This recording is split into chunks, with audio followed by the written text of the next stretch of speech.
Willie Waffle is going to warm things up with Star Wars. Good morning, Willie. Good morning. Oh, good morning. I got to tell you, this may be the happiest you ever hear me in my entire life. Was it that good? It's pretty good. It's really good. Okay, maybe not as good as The Force Awakens, but it's really good. And I got to tell you, I think what I really like about this movie is that The Force Awakens was kind of about reviving Star Wars, bringing it to a new generation, telling us a new story.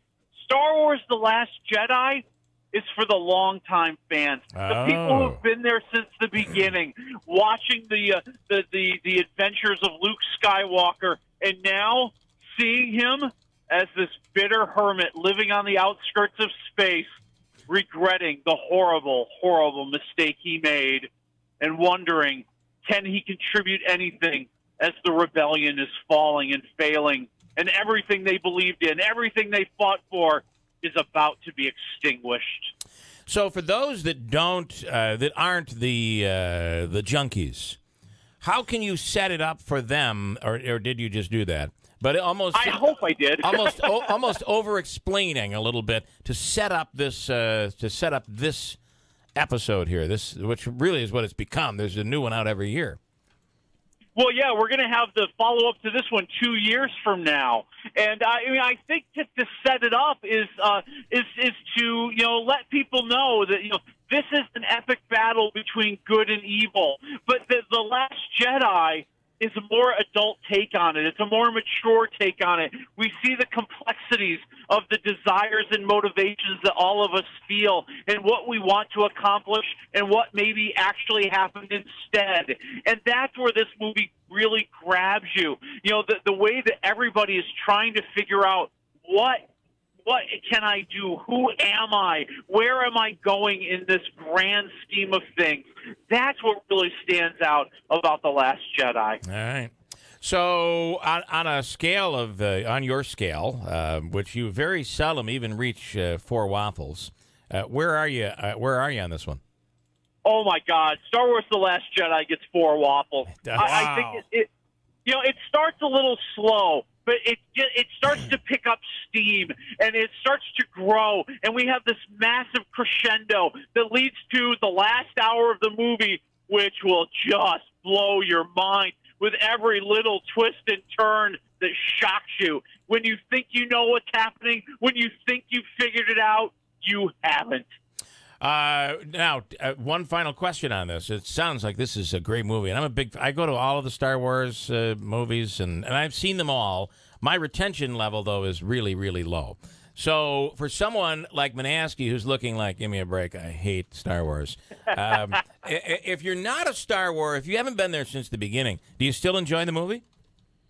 I think you can enjoy the movie, but I feel like The Force Awakens at a minimum is required viewing for this one. Okay. So you can understand who these new characters are, because even if you've never seen a Star Wars movie before, you kind of know who Luke Skywalker is. Right. You kind of know who Han Solo and Princess Leia are. So you at least have that. But for this movie, you have to understand the other side, the new generation. I think you need to have seen that first movie. So if you wanted to do a refresher going in, you would watch The Force Awakens. I think it would not be a bad idea. Okay. I think it would help. Andrew. Well, I was just going to let you know that the other movie, I don't even know if Willie wants to talk about it. I mean, well, there's a couple of other movies out, too. Do you care to talk about any others, or is it just this? Well, we should at least talk about Ferdinand. I think it's a big movie. It's an animated tale with the voice of John Cena, the professional wrestler, as Ferdinand, a bull that just is really lovable and cuddly, and he doesn't want to be a bullfighting bull, and he gets his escape from the bullfighting training farm, and ends up with a family that he dearly loves. But when they get separated, he has to do everything possible to get back to them. And it's a silly movie for kids on some levels. There's a lot of antics and crazy things that happen, but I think I really like John Cena. I think that he brings a warmth and a tenderness to this big bull that is absolutely perfect and absolutely what this movie needed. I'd say 3 waffles for Ferdinand. Wow. Okay. Nice. And then I do have to ask you, there is the other one that I'm also really interested in seeing is The Post, which is about the Washington Post printing the Pentagon Papers. What do you think about that one? Are you hearing? Did you see it? And if not, are you hearing anything good about it? Well, it's one of our Oscar contenders this year. It's going to open up wide, like later this year and into January. Yeah, because it's not playing here. This is more of the New York and L.A. opening. I will do this for you.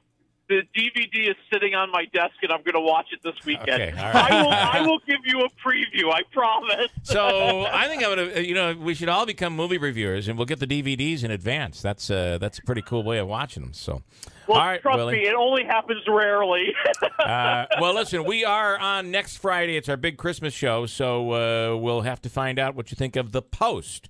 Whenever we get to see it, God knows, but that'll be interesting. But Star Wars. This latest Star Wars is worthy of 4 waffles. So get out and see it. The other big thing, though, Willie, is you might not be able to get tickets, right? A lot of sellout action going on with this one.